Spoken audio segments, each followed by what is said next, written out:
All right, so it's shortly after 7 o'clock on March 1st, 2021, and I'll call the meeting to order. And I'll ask members of council if you have any declaration of pecuniary interest or general nature thereof.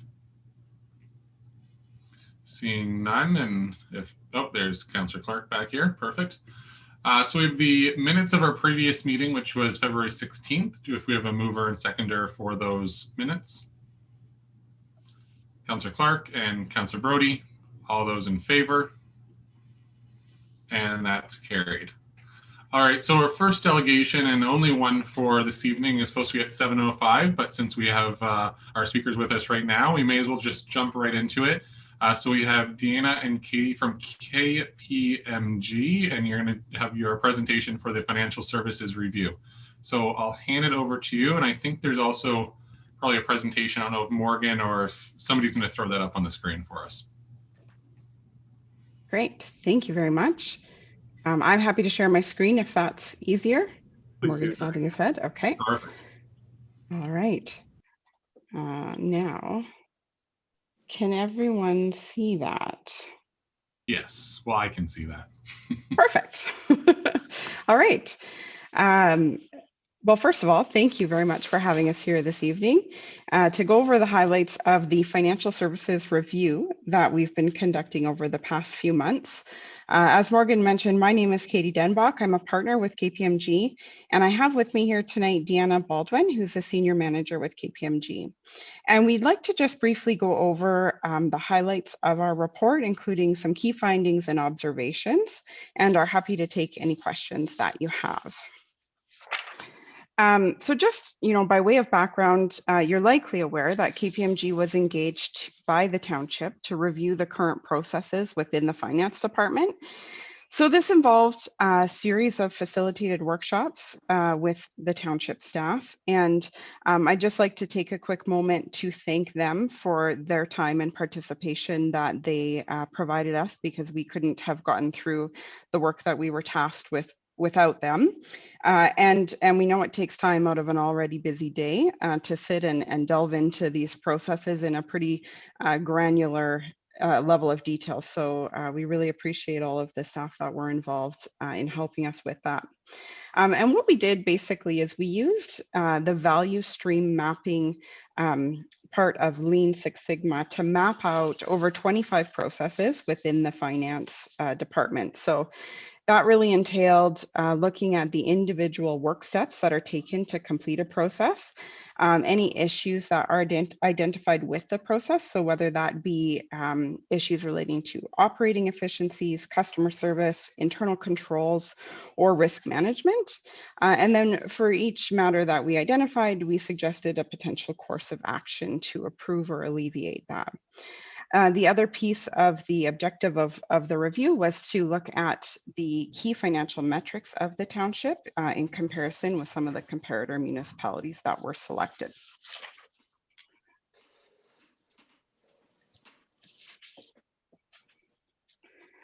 And sorry, I'm just going to go forward. So I'm going to hop right into our key findings. So a few things that we saw that were sort of recurring in nature, or we felt would be worthwhile for council to hear about.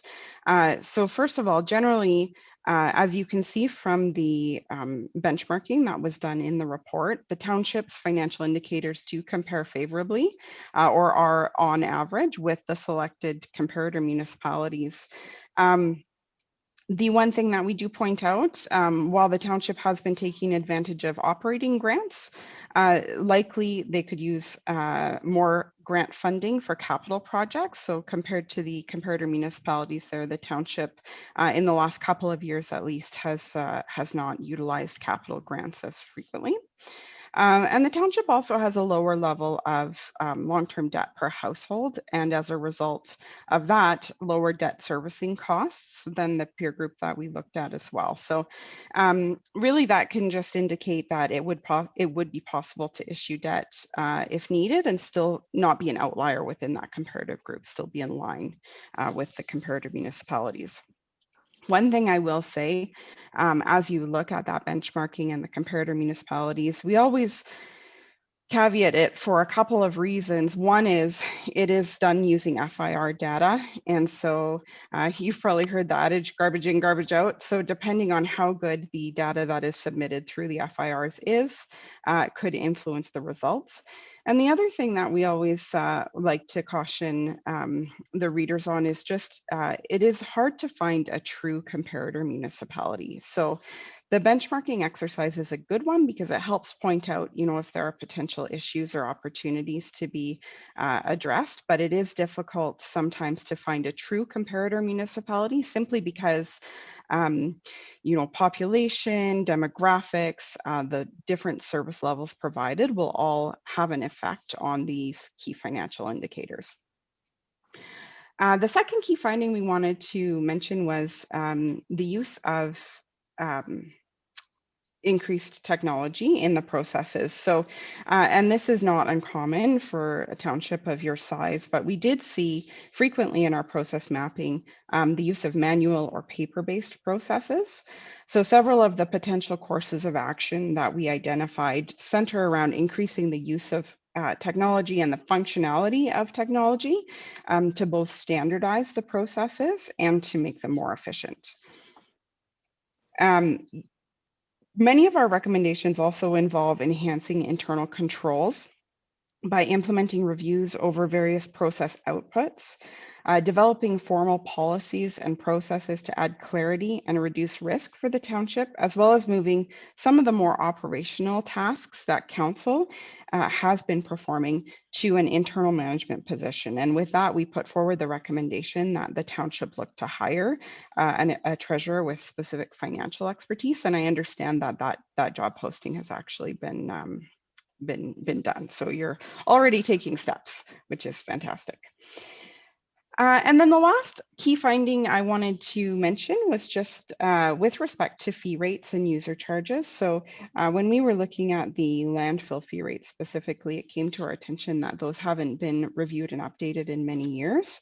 And I understand that the same is true for some other user charges that the township charges its residents. So we would put forward the recommendation there to potentially look into having some fee rate studies done to again look at fee rates compared to comparator municipalities and see, whether you're sort of at target or whether there's the opportunity to maybe increase revenues to the township as a result of increasing fee rates while keeping them in a sort of an okay spot for the residents.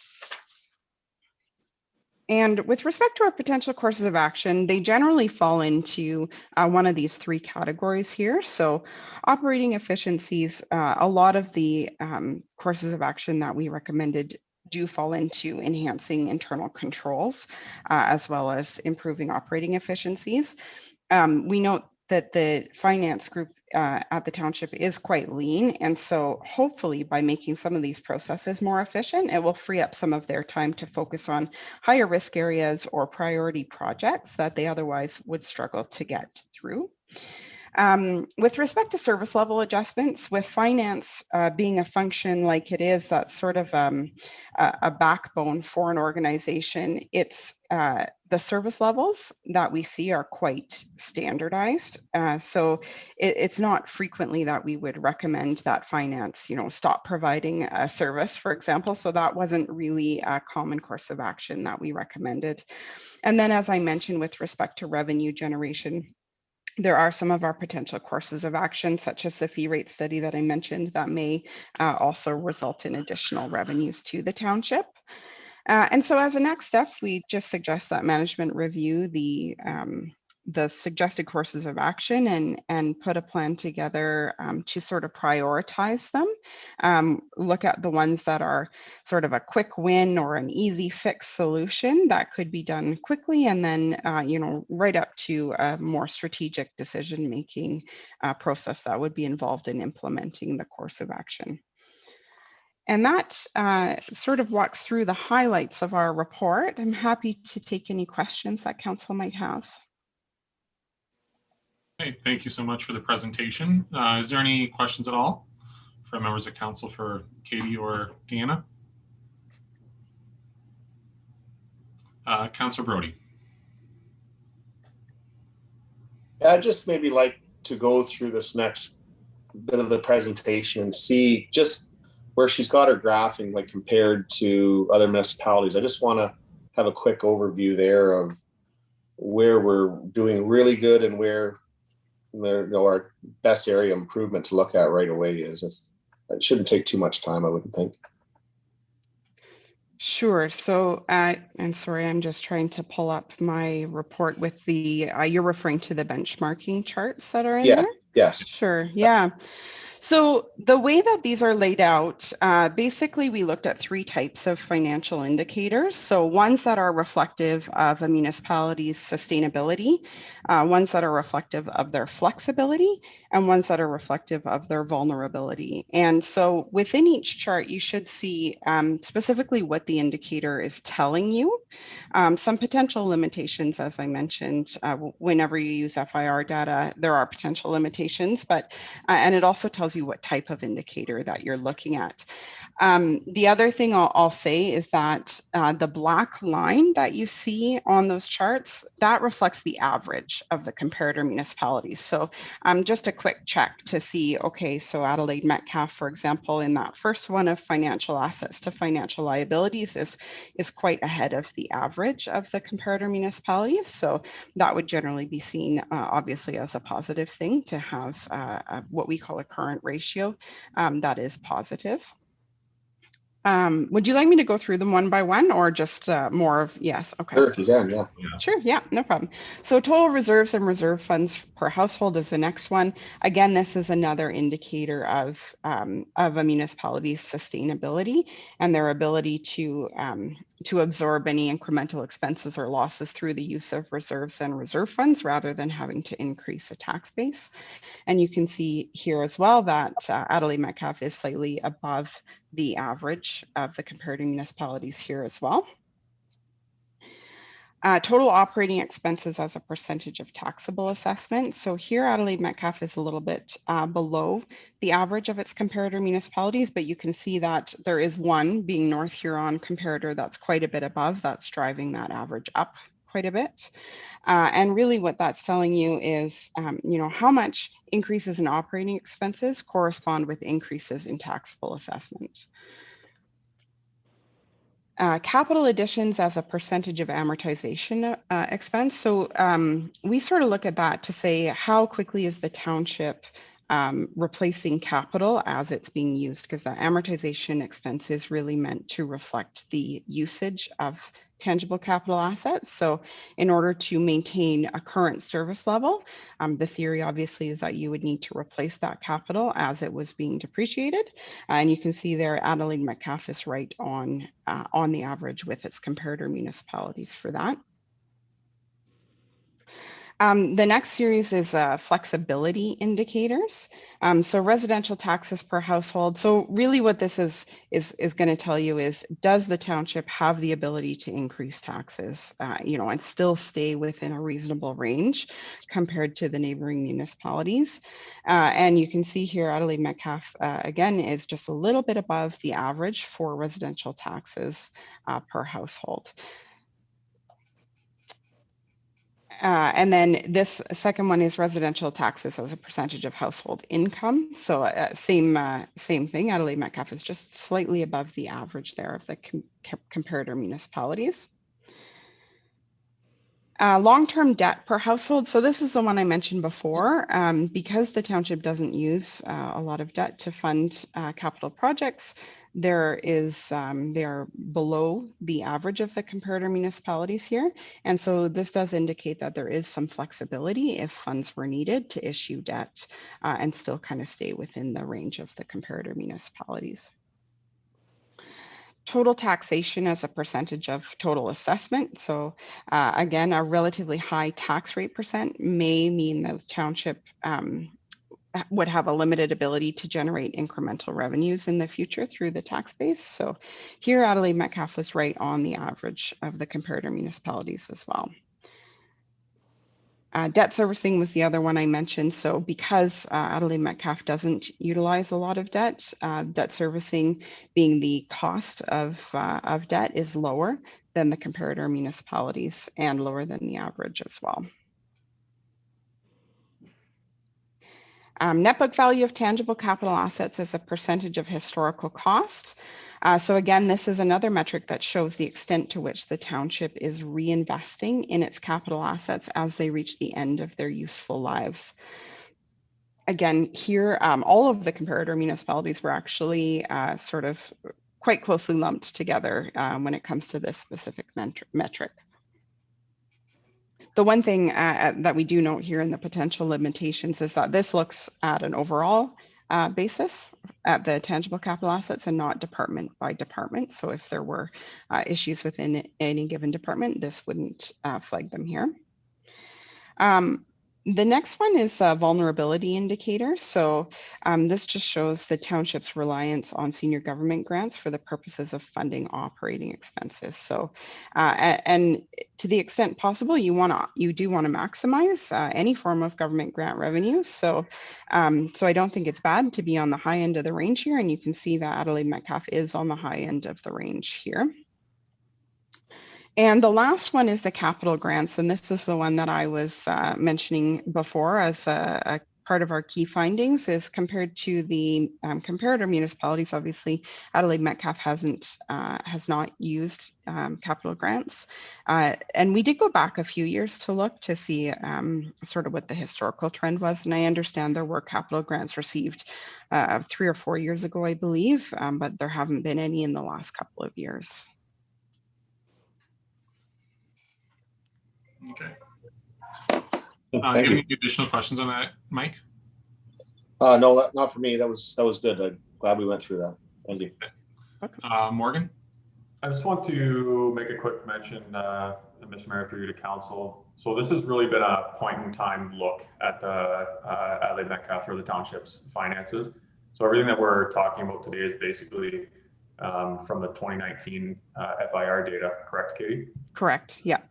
So a lot of the tools that Katie and Deanna are telling us that we have access to financially, we've actually leveraged through 2020 to handle some of our bigger questions around Center Road, the servicing agreement, and really our economic development strategy going forward. So I just want to make sure that everybody's on the same page that this is a point in time from 2019. We're really in a good position or shape to move through 2020 and into 2021. Well, I guess it's 2021 now, but to get through 2020 to today is basically what I'm trying to say. So, excellent. Councillor McKinnon, I think you had your hand up. I'll unmute myself first. Yes, through you, Mayor Curtis, to, is it Deanna? I'm Katie, if you're looking Katie. to, yeah. Sorry, Katie. No problem.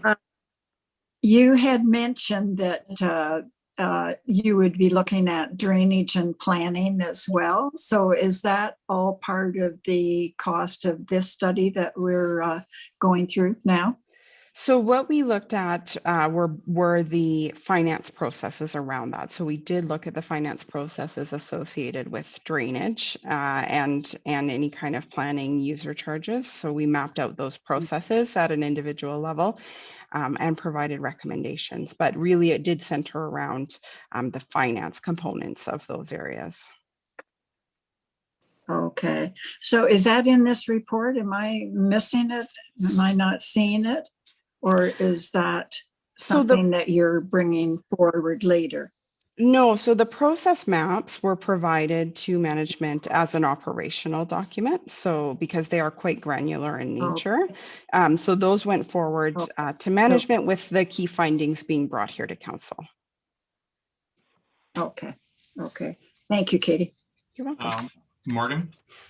Yeah, through you, Mr. Mayor, to Councillor McKinnon. Just to clarify, we basically held back those process documents because they become proprietary or confidential information with regard to the township's operations. So what we'll use, if council would like to see those processes, we'll absolutely share that document with council, no problem. I just ask that we keep it confidential just because it provides insight into our operations. Okay, thank you. Yeah, Councillor McKinnon. Yeah, I would like to see it for one. I know you know that I've been bugging for a few years now to get the drainage issues off the book. So I'd like to see that report if I could, please. Sorry, Mr. Mayor, if I may add, the modernization report, Councillor McKinnon will also speak to, the drainage and planning and development question that you have as well. Thanks, Morgan. Is there any other questions at all from council? Councillor Clark or Deputy Mayor Hendricks? No. The only thing I'd like to say is it's good to, a lot of the stuff we've talked about, whether it be individually or one-off different councillors or mayor or whatever. So it's just nice to have that reconfirmed that we're on the right page as to what we're identifying as where our shortfalls are and where our opportunities are. So I think that's good to have that out there for the public too.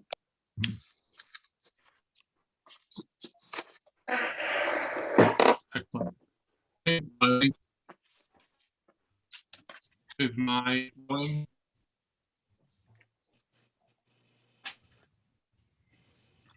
I think your internet's breaking up, Curtis. Yeah. Am I back? Now I am. Okay.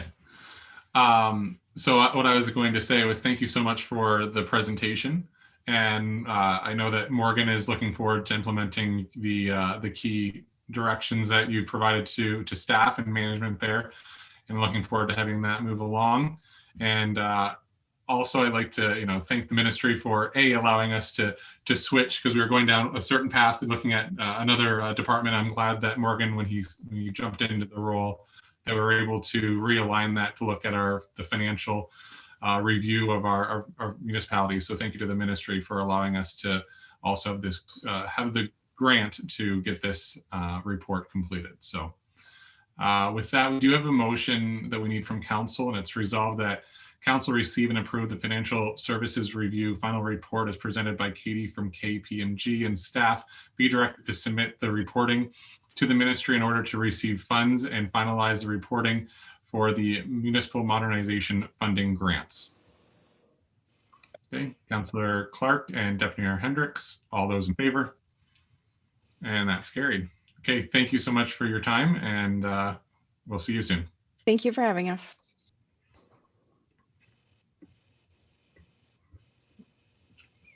All right, is my internet stable now? Okay, that's good. It didn't pop up until after I started hearing you guys again that my internet was unstable, so that was unfortunate. So upcoming events, conferences, seminars, and meetings. So we have a special council meeting scheduled for next Monday, which is the 8th at 2 p.m. and that's to discuss the Kerwood Park plans. And then our next regular meeting is March 15th at 7 o'clock.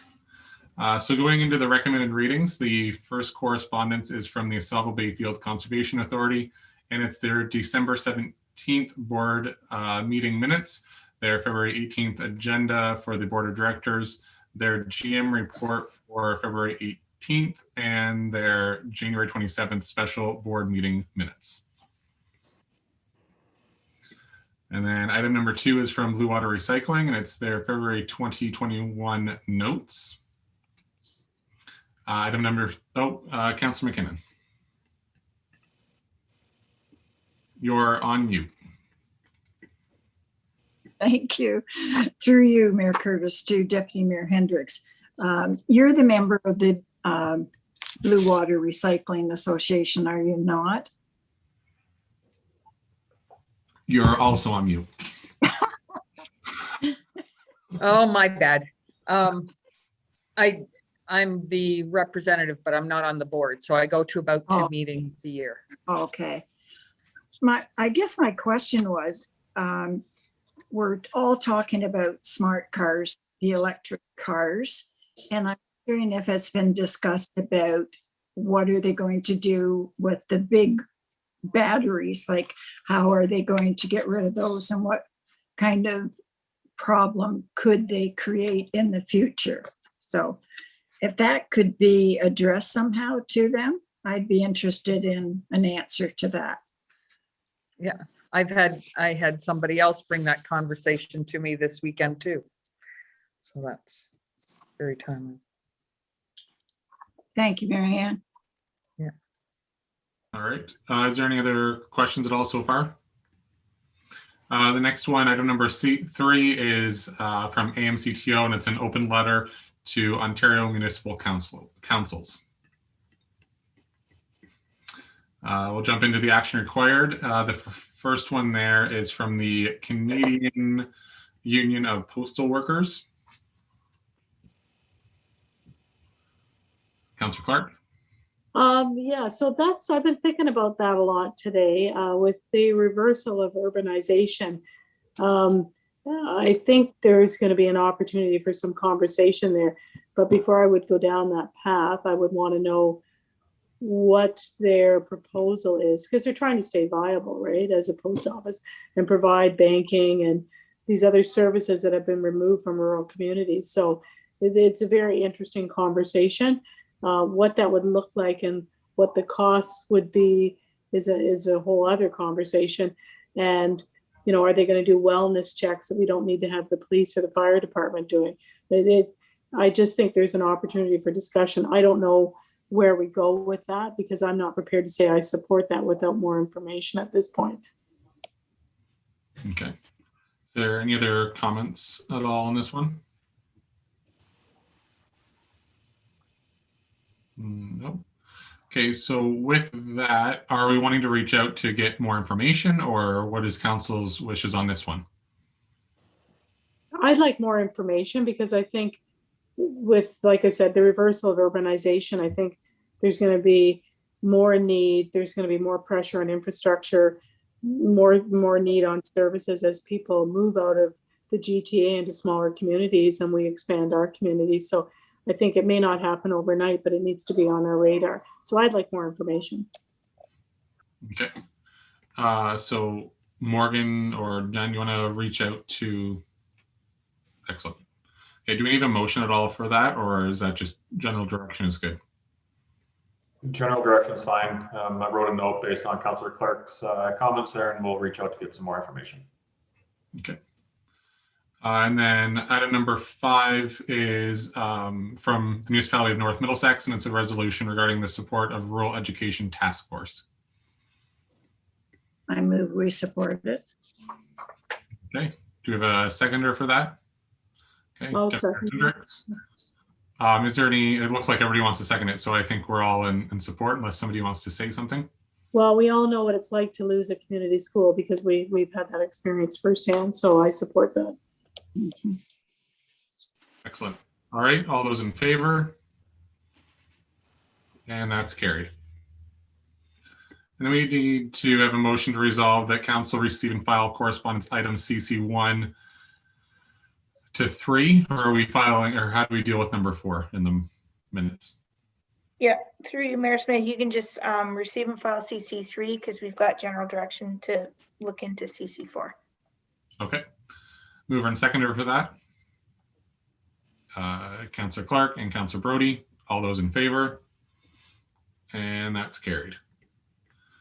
Alrighty, so we'll move into our staff reports, and the first few are from our clerk, Jennifer.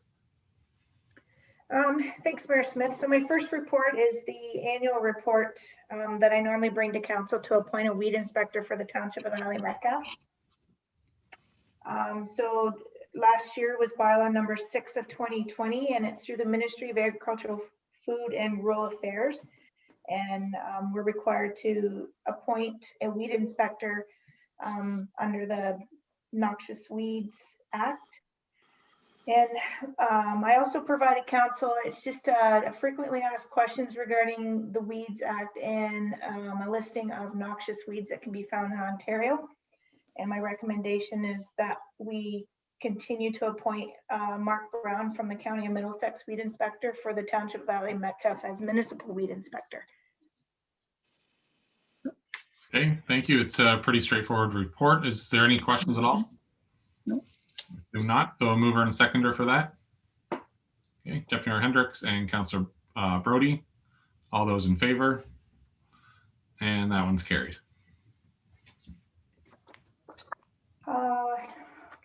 My next report is another report that comes to council annually, and it just outlines any employees with the Township of Isle Metcalf that have hit the threshold of 100,000, and it's through the Public Sector Salary Disclosure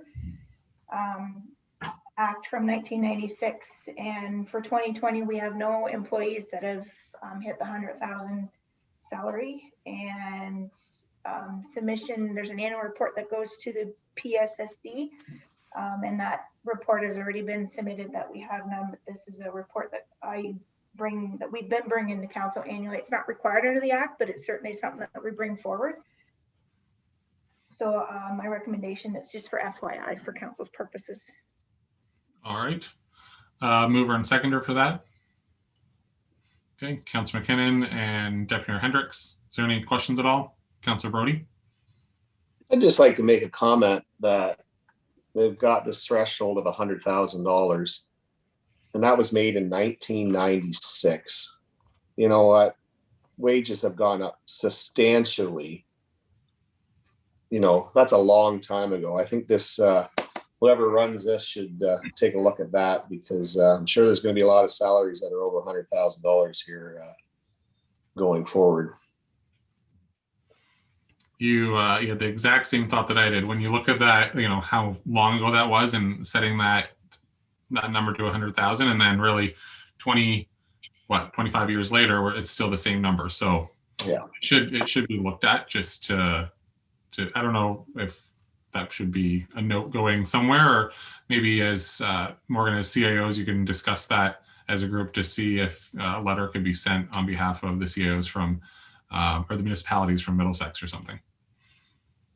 Yeah. Alrighty, so that was moved and seconded. All those in favor? And that's carried. My next report is the 2020 budget expenditure report, and it's dated December 31st, 2020.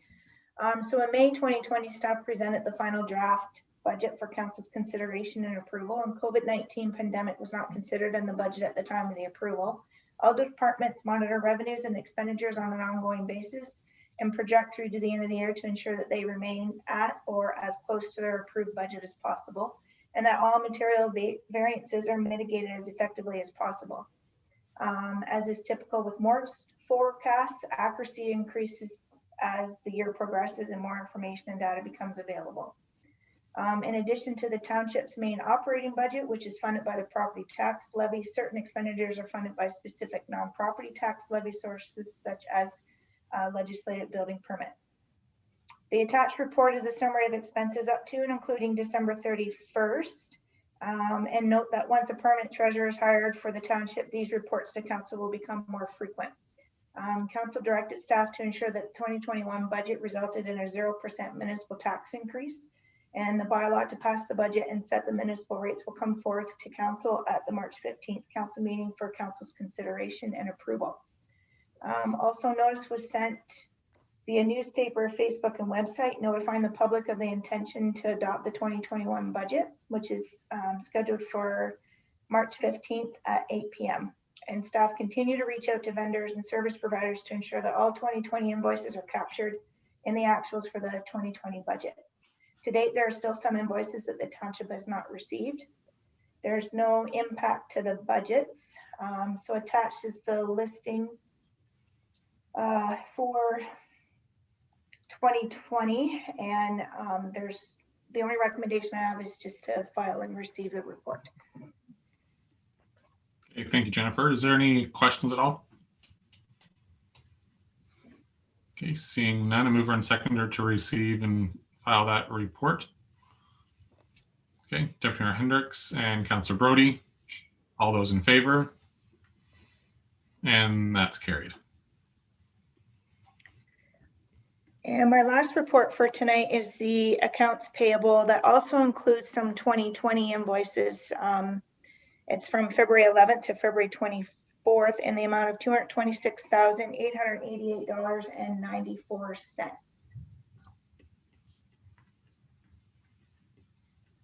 Okay, is there any questions at all on the accounts? Okay, seeing, oh, Deputy Mayor Hendricks. Yeah, I was a little surprised at some of the admin 2020 things that are just coming up now. But aside from that, on page 4, we have some engineering expenses for planning and zoning. Are those recoverable expenses, or is that our cost? Through you, Mayor Smith, to Deputy Mayor Hendricks, that's where we need to look at our fee schedule, because right now those are not recoverable. We charge $3,000 for a site plan, and that's what we use out of it to pay off the fees. So that will not be recoverable. Yeah, thank you. Okay, is there any other questions at all? Okay, seeing none, we need to have a motion to resolve that council receive the invoice payment approval report as presented by the clerk acting treasurer, and the council approve the account listings for the February 11th to February 24th, 2021 period in the amount of $226,888.94. Okay, Councilor McKinnon and Councilor Brody, all those in favor? Opposed, and that is carried. Okay, thank you, Jen. Thanks. And our next report is from our CAO, and it's the Municipal Modernization Program. Morgan. Thank you, Mr. Mayor. Through to council. This it's quite a long report, and there's a ton of information in here.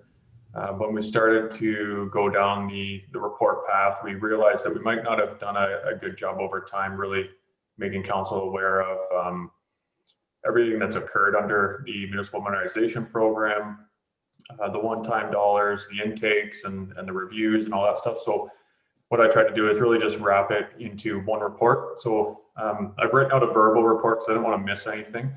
So I'll just go through that.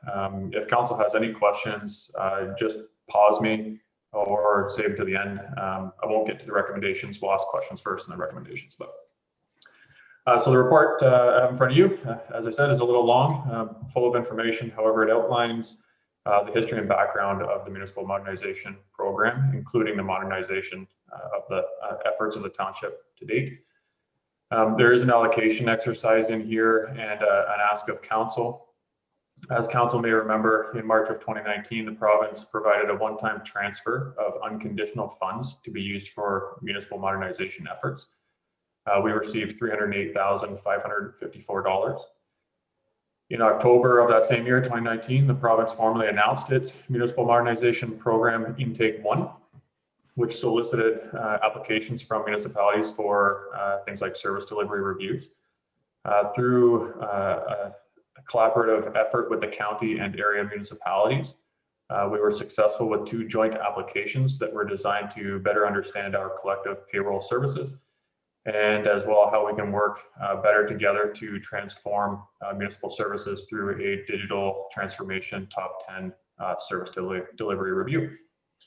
The township, as noted earlier in the meeting, undertook its own service delivery review for financial services, which is why Katie and Deanna were here today to present their findings. Building on the success of Intake 1, the province announced Intake 2 in January of this year. Intake 2 has 2 streams, a review stream and an implementation stream.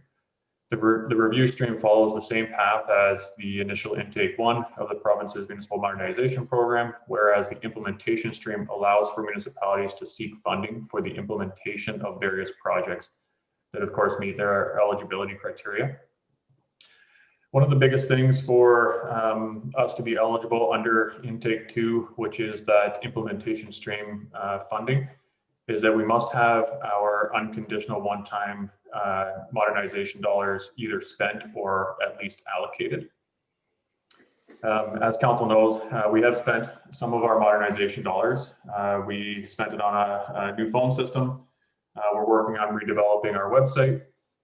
We're working towards implementing a new agenda management system for council agendas. And then, of course, among the other things listed in the report.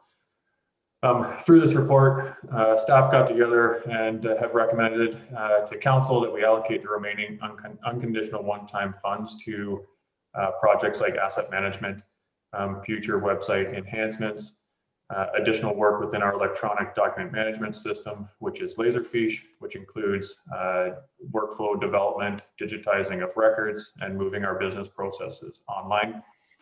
And another one, an Office 365 implementation. And this last one, it's hard to explain, but it basically improves collaboration across the township. In discussion with the province, we were able to use our one-time unconditional funds for the cost sharing allocation for intake 2 project submissions.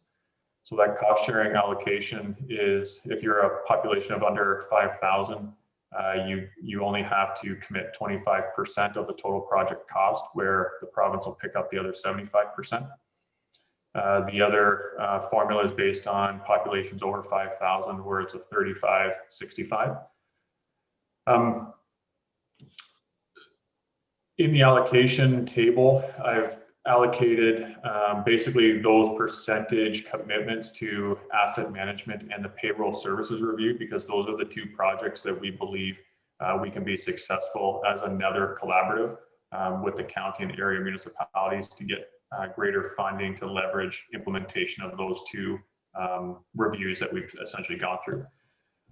So of course, the township administration would also like to leverage the work from the previous service delivery reviews completed in 2020 and the financial services review that we just had a delegation on to better understand, to Councillor McKinnon's point, planning and development, drainage, and records management in the township. So finally, the big ask, I'm kindly asking that council consider these funds much like a defined budget. Through various parameters, I'd like to ask the council delegate authority to myself so that I can expense against this budget to effectively move the township forward using its unconditional one-time modernization funds. If approved, funds must be used based on the allocation in table 1.2. Project expenses must not exceed the allocated amount in table 1.2. Any changes required to the allocations in 1.2 would come back to council. The unconditional one-time modernization funds must be used to ensure more efficient and effective service delivery or municipal operations of the township.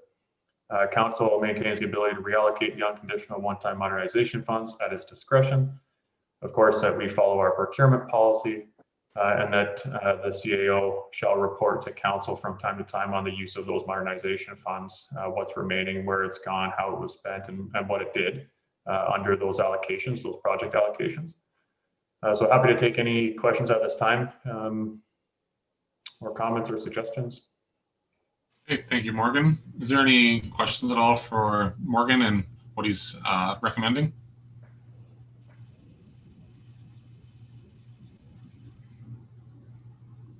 No, everybody's a quiet group tonight.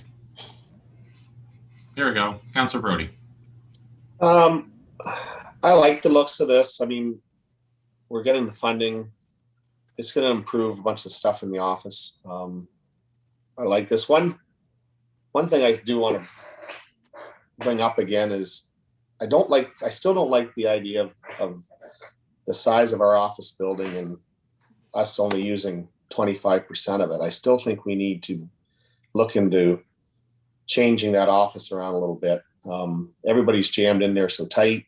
I just really don't like it, to be very honest with you. And I didn't know if something like that could have been used in this modernization fund, but I don't think it could be. But I just kind of wanted to bring that up, that I still really feel that we need to make some changes in there. Morgan, do you have any comments on that? I know that since you've been in the office, you've, being more on the, the ground there. We didn't get any of that, frozen. Curtis. You're frozen. You're chopping out there. I think what you're asking me though is how does the flow of Morgan, you just keep going. Yeah. So what I think the mayor's asking me is, how has my experience been in the office? I do find that the administrative assistants and financial assistant are a little close to one another. We can do some things within the office to give them more space within that area and within where the photocopier is as well. We can make office space.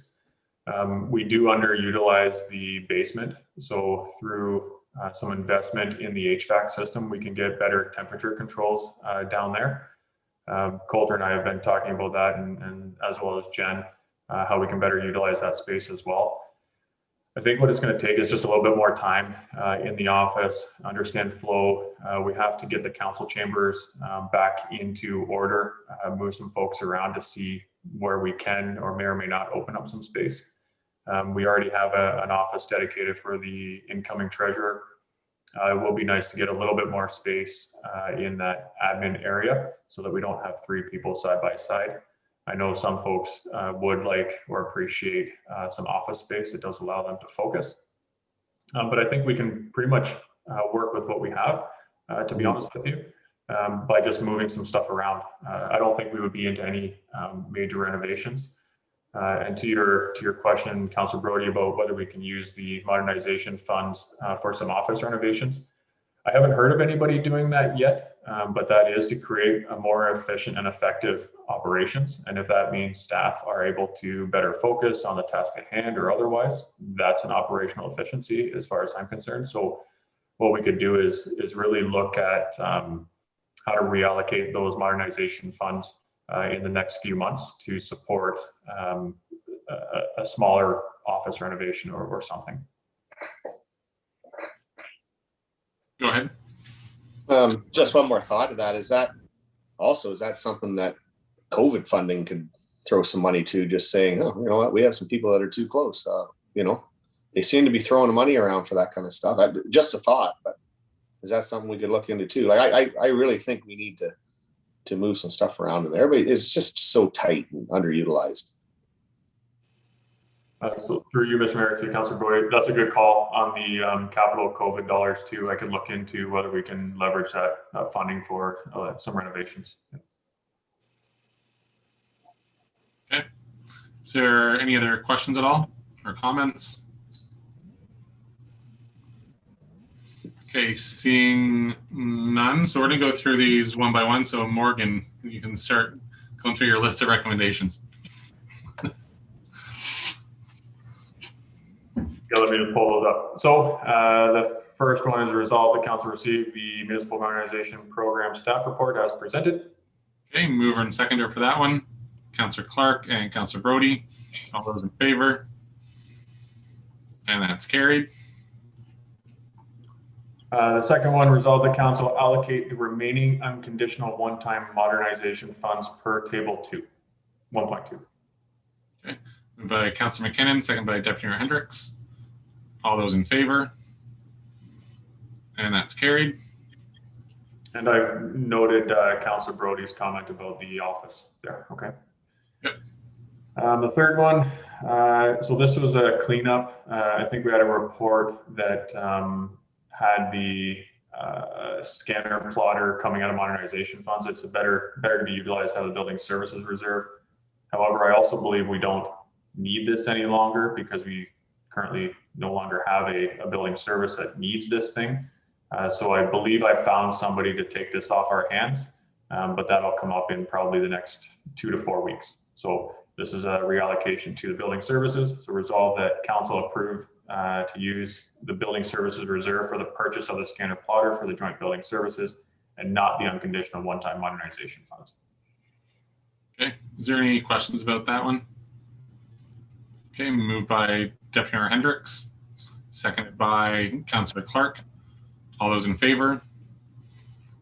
And that's carried. Okay, another one, I forget what number we're on now, but the council direct the CAO and treasurer to proceed with a submission of an expression of interest for the intake 2 of municipal modernization program with a deadline of March 15th. Okay, mover and seconder, Councillor McKinnon, Councillor Brody. All those in favor? And that's carried. Okay, and I believe last but not least, resolve the council delegate authority to the CAO to manage spending of the remaining unconditional one-time modernization funds based on the following parameters. Okay, we already read through those, I think. So mover and seconder, Councillor McKinnon and Deputy Mayor Hendricks. All those in favor, or do you have a question, Councillor Clark? Okay, and that everybody's hands went up, so that's carried. That's it, Mr. Mayor. Excellent. All right. So that's the end of our staff report. So is there anything for other business at all? Councillor McKinnon? Was I sleeping when we passed the minutes? I did that at the very beginning before we had the delegation. Oh, okay. I missed it. So sorry about that. No, that's okay. Is there anything for other business at all? Deputy Mayor Hendricks? Yep, just a little bit of community news. The Optimists are trying to get a couple things going. They're going to have a chili dinner on March 27th, 5 to 7 p.m. likely for $10. And they're doing a bottle drive the Saturday after Easter, so April 9th. Excellent. And the chili dinner, is that a Pickup. yeah, pickup? Pickup. Or, okay. Just making sure. I just didn't know. Okay. Sorry, when was the chili? Marianne? March 27th. 27th, I believe.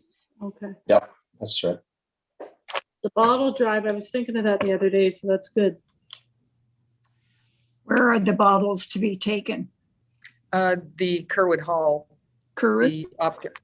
the Optimist Hall. Thank you.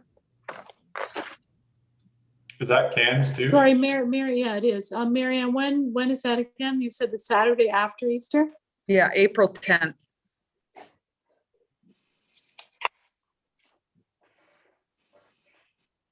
Okay. Is there anything else for other business? And maybe Mary Ann, and unless Jen has it all noted down there, maybe we'll send an email off to Jen so she can put that on Facebook and put it on the website. Mm-hmm. Yeah, I'll have their secretary do that. I was gonna say, Marianne, if you had a flyer, we can take the flyer and put it on Facebook and on our website page. Oh, okay. Yeah, I'll get to them on that. Is there anything else? Not seeing anything. So that brings us to our bylaws. So we have resolved that all three readings be given to bylaw number 16 of 2021, the appoint municipal auditor, bylaw number 17 of 2021, appoint weed inspector, and bylaw number 18 of 2021, confirm council proceedings, and that the bylaws be signed by the mayor and clerk and the corporate seal be attached. Okay, Councilor Brody, Councilor McKinnon, all those in favor? And that's carried. And if there's nothing else, I kept on asking if there's any other business because it just seems like a really quick meeting. We'll be adjourning our council meeting at 7:54. Under an hour, that's good. But nobody wants to move it, so there we go.